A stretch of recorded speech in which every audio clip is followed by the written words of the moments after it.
नमस्कार साथियों, आप सबका पुनः स्वागत है। तो आज हम लोग डिस्कस करने वाले हैं श्रीमद् भगवद गीता अध्याय 2 श्लोक संख्या 64। इससे पहले हम लोगों ने अध्याय 1 के सभी श्लोक, अध्याय 2 के 63 श्लोकों का अर्थ दोनों ही चैनल सनत वाजपेयी और श्रद्धा एस्ट्रो ज्योतिष में भगवद गीता प्लेलिस्ट में अपलोड कर दिए हैं। कोई भी व्यक्ति सरल हिंदी भाषा में श्लोक अर्थ समझना चाहता है, आप हमारे चैनल में जाएं, जहां आपको भगवद गीता प्लेलिस्ट मिलेगी और इस प्लेलिस्ट को आप देखें और अपना जिज्ञासा को शांत करें। तो आज का श्लोक अर्थ क्या कहता है? 64वां श्लोक भगवान श्री कृष्ण अर्जुन को समझाते हुए कहते हैं, अपने अधीन किए हुए अंतःकरण वाला साधक अपने वश में हुई राग द्वेष से रहित इंद्रियों द्वारा विषयों में विचरण करता हुआ अंतःकरण की प्रसन्नता को प्राप्त होता है। इसका अर्थ अगर हम कहें तो क्या अर्थ निकलता है इसका? देखिए, विषयों में दो अलग अलग प्रकार के व्यक्ति लग सकते हैं। विषय यानी हमारे जो इंद्रियों के अलग अलग प्रकार के आकर्षण हैं, मेरी त्वचा का विषय स्पर्श। तो जो अपने अंतःकरण से उन विषयों के प्रति निर्लिप्त हो गया है कि मुझे उससे कोई मिले या ना मिले, तो अगर वो विषयों का उपभोग भी करेगा तब भी उसका अंतर मन विचलित नहीं होगा। यानी अगर आसक्ति को त्याग कर वो विषयों का उपभोग भी करने लग जाता है, याद रखने वाली बात क्या है, आसक्ति को त्याग कर, अभी आसक्ति नहीं है उसके पास, भाई मिले या ना मिले, और जब इस भावना से वो किसी विषय इंद्रिय सुख को भोगता भी है तो भी उसका बुरा असर उसके मन पर नहीं पड़ता, उसका अंतर्मन तो एकदम स्वच्छ है। तो कभी कभी हमें ऐसा लग सकता है कि भाई देखिए वो तो कितना दिखावा कर रहा है, किस प्रकार के लग्जरी वाहन में बैठकर वो ट्रैवल कर रहा है, दिखावा कर रहा है, इस प्रकार के उसने सुंदर कपड़े पहने हैं, ज्यादा सुंदरता दिखाने का प्रयास कर रहा है।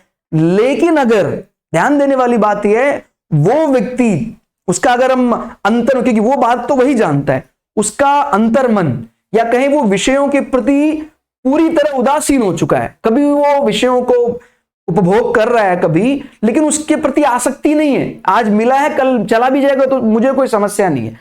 तो अगर वो विषयों के साथ है भी तो भी उसका बुरा असर कभी भी उसके अंतर मन पर नहीं पड़ सकता है, और ऐसा ही साधक ब्रह्म की साधना में कामयाब हो जाता है। तो क्या कहते हैं, अपने अधीन किए हुए, अगर उसने अपने अंतर मन को पूरी तरह अपने वश में कर लिया है, या कहें अपनी जो कामनाओं को, अपनी वासनाओं को शांत कर लिया है। अगर वासना है ही नहीं तो किसी वस्तु का या किसी विषयों में हमें ऐसा लगता है कि ये तो ऐसा लग रहा है विषय का उपभोग कर रहा है। भाई ये आख्यान तो हम अपने कई पुराणों में भी पढ़ते हैं। ऋषि दुर्वासा का किसी भी भोग में आसक्ति नहीं है, इसीलिए अगर कहते थे वो ऋषि दुर्वासा का जो नाम पड़ा, दूब के अलावा उन्होंने किसी का स्वाद चखा ही नहीं। तो अगर आज वो खीर भी खा रहे हैं तभी भी उस स्वाद से वो निर्लिप्त हो चुके हैं। वो तो उसको खीर को भी क्या समझकर खा रहे हैं, दूब घास समझकर खा रहे हैं। तो कोई व्यक्ति उनको देखकर कहे अरे ये तो 56 भोग खा रहे हैं, ये तो खीर खा रहे हैं, खीर पूड़ी खा रहे हैं, ऐसा नहीं है। वो उन्होंने अंतर मन में घास और उस खीर के लिए स्वाद बराबर एक समान माना है। तो ऐसे व्यक्ति तो फिर वो माया के जंजाल में फंस ही नहीं सकते। हमें कोई लग रहा है कि कोई व्यक्ति पूरी तरह अपना रूप सौंदर्य बढ़ाने का काम कर रहा है, लेकिन अगर उसका रूप के प्रति आकर्षण मोह खत्म हो गया है और वो रूप भी अगर बना रहा है तो भी ब्रह्म के लिए नाच रहा है। दो व्यक्ति अलग अलग प्रकार से नृत्य कर रहे हैं। एक व्यक्ति संसार को दिखाने के लिए, संसार को आकर्षित करने के लिए नाच रहा है, बहुत बढ़िया कलाएं, वो नृत्य कलाएं दिखा रहा है, और एक दूसरा व्यक्ति है वो भी बहुत बढ़िया नाच रहा है, बहुत अच्छी अच्छी कलाएं बना रहा है, लेकिन वो उसका संसार से कोई ऐसा मोह ही नहीं है। तो फिर वो ब्रह्म को प्राप्त हो सकता है। हमें ऐसा दिख रहा है हमारी दृष्टि से कि वो तो विषयों को उपभोग कर रहा है, लेकिन जब विषयों का आसक्ति समाप्त हो जाती है तो विषयों के साथ रहने का दोष स्वतः चला जाता है। आप संसार में जैसे बोल रहे हैं, संसार में जब रह रहे हैं तो विषयों को शून्य कर देना, अचानक सडनली एकदम विषय समाप्त कर देना तो संभव ही नहीं है। लेकिन उसके प्रति जो आसक्ति है, विषयों के प्रति आसक्ति, हमारे अंतर मन को हमने पूरी तरह अपने अधीन कर लिया है कि अब हमें उससे कोई मतलब नहीं, आज मिल गया है कोई बात नहीं, कल हो या ना हो अपने को कोई फर्क नहीं पड़ता है। तो जब इस विचारधारा के साथ हम किसी विषय का उपभोग भी करते हैं तो भी हम उस विषय में उस विषय का दोष अपनी इंद्रियों पर नहीं लगता है।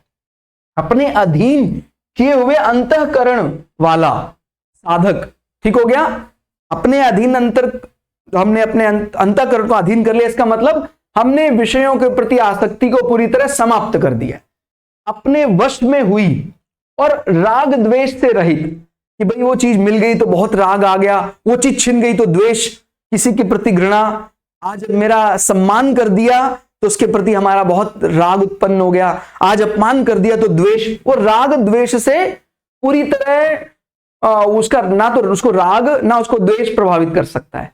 तो जब कोई ऐसी मनोदशा में है तो अगर वो किसी विषय का उपभोग भी कर रहा है तो भी उसका मन विचलित नहीं हो सकता है और उसकी जो साधना है उस पर कोई बुरा असर नहीं पड़ेगा। ऐसा व्यक्ति ही मुक्ति का अधिकारी है। राग द्वेष से रहित इंद्रियों द्वारा विषयों में विचरण करता हुआ। कितनी अजीब बात है कि कोई व्यक्ति तो सारे विषयों को त्यागने के लिए जंगल में जाने की बात कर रहा है, सब कुछ छोड़कर जंगल में चला जाऊंगा। तो इस बात की क्या गारंटी है जो जंगल में गया उसके बाद भी उसकी जो पिपासा है, विषयों का जो उसकी आकर्षण है उसके प्रति वो समाप्त हो जाएगा। ठीक हो गया। तो ध्यान देने वाली बात यह है, विषय को समाप्त करने पर इतना ज्यादा जोर नहीं दिया जा रहा है, जो विषय के प्रति हमारे मन में आसक्ति है उसको समाप्त करने पर जोर दिया जा रहा है। भाई आपके मन में अब आसक्ति नहीं है और आप महल में, राजमहल में रहते हैं। भाई जिस प्रकार का आख्यान राजा जनक के बारे में कहा जाता है, राजा जनक राज ऋषि की श्रेणी में आते हैं।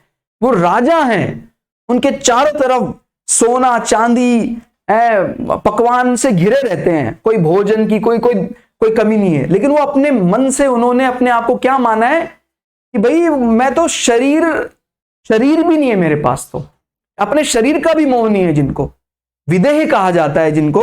तो जब इस प्रकार की विचारधारा है तो अगर हम उन विषयों के साथ घिरे भी हैं तब भी वो विषय हमें प्रभावित नहीं कर सकते हैं। तो यही आज्ञा दी जा रही है कि आप वन में जाकर सारे विषयों को कम करने का काम करें या जो विषय के प्रति जो आसक्ति है उसको त्यागने का काम करें।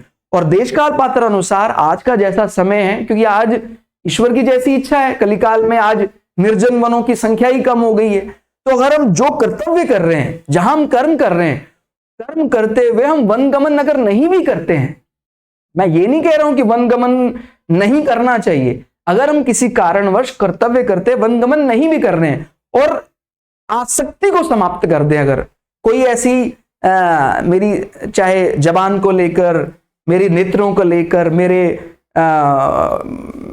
कानों को लेकर कोई अच्छे शब्द सुनना देखना, वो मेरा पूरी तरह समाप्त हो गया, कुछ भी सुनाया जाए दिखाया जाए उससे निर्लिप्त हूं मैं, विषयों के प्रति मेरी जो आसक्ति है समाप्त हो चुकी है, मैं तो ब्रह्म की साधना में ही जी रहा हूं। कितना अजीब बात है कि कोई व्यक्ति हो सकता है राजमहल में बैठकर सारे विषयों से घिरा हुआ भी ब्रह्म के साथ जुड़ गया हो, और कोई व्यक्ति निर्जन वन में जाकर भी ब्रह्म से ना जुड़ पाए। ठीक हो गया। तो ये क्या अंतर है, एक विषयों को छोड़ने की बात कर रहा है, एक विषयों के प्रति आसक्ति को छोड़ने की बात कर रहा है। तो किसको ज्यादा महत्व दिया जाना चाहिए, विषयों की आसक्ति को। लेकिन यह बात भी समझनी है कि उसका जो भौतिक स्वरूप है उसका भी अपना एक अलग महत्व है। इसीलिए हम जब छोटे बच्चों को सिखाएंगे, जो इस लाइन में छोटा बच्चा यानी जो इस साधना के लिए अभी बिगनर माना जाएगा, चाहे वो कोई प्रौढ़ भी हो, कोई युवावस्था वाला हो, लेकिन इस साधना के लिए जो अभी बालक है, अभी इस साधना को उसने नया शुरू किया है, तो उसको तो हम आसक्ति की बात शुरुआत में समझ में नहीं आएगी, तो फिर उसको शुरुआत में विषयों की संख्या कम करने के लिए कहा जाएगा कि भाई धीरे धीरे पहले विषयों को कम करो। और जब विषयों को कम करने लग जाएंगे तो फिर अचानक समझ में आएगा कि विषयों के प्रति जो मेरा आकर्षण है वो मुख्य जड़ है, और उस मुख्य जड़ को अगर मैंने समाप्त कर दिया तो विषयों को समाप्त करने की भी जरूरत नहीं है, अपने आप ही मेरी साधना स्वीकार कर ली जाएगी। तो यहां ये बड़ा जरूरी विषय है कि हम अगर राजमहल में रहते हैं, सारी सुख सुविधाओं से घिरे हुए रहते हैं, लेकिन उनके प्रति हमारे मन में जरा भी आसक्ति नहीं है, तो फिर हम ये बिल्कुल मान सकते हैं कि हम विषयों से घिरे रहते हुए भी ब्रह्म को प्राप्त कर सकते हैं। और दूसरा व्यक्ति, मतलब एक उदाहरण स्वरूप बताया गया है, अगर सब कुछ त्याग कर भी वन को चला जाता है, लेकिन उसके मन में आसक्ति समाप्त नहीं हो पाती है, उसके पास कोई विषय नहीं है, लेकिन जब भी ब्रह्म की साधना के लिए बैठता है, बार बार विषयों की आसक्ति उसको परेशान करती है, तो वो ब्रह्म का सही साधक नहीं माना जाएगा। और जैसे बात कही गई, अंतःकरण की प्रसन्नता को ऐसा व्यक्ति प्राप्त नहीं कर पाएगा जो अभी भी आसक्ति से घिरा हुआ है, विषय तो उसके पास नहीं है। ठीक हो गया? तो हम किसको ज्यादा महत्व देंगे? हम विषयों के जो आसक्ति है उसको त्यागने का प्रयास करें। और अगर हम विषयों की आसक्ति को समाप्त कर देते हैं, तो हम विषयों से घिरे भी रहते हैं, तो भी हमारी साधना स्वीकार की जाएगी। तो ये एक बड़ा सुंदर विचार सीखने को मिला भगवत गीता से। तो आज के इस विषय में इतना ही। आपको क्लास कैसी लगी कमेंट करके जरूर बताइएगा। आपके सहयोग के लिए आपका पुनः पुनः हृदय से धन्यवाद। और इसी प्रकार का हम प्रयास आप लोगों के साथ करते रहेंगे।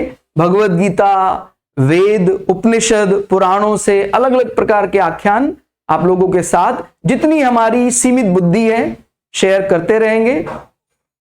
और जो प्रचलित भाषा है उसी भाषा में हमारा संवाद आप लोगों के साथ जारी रहेगा। अपने सुझाव आप देते रहें और हमारा मनोबल बढ़ाते रहें।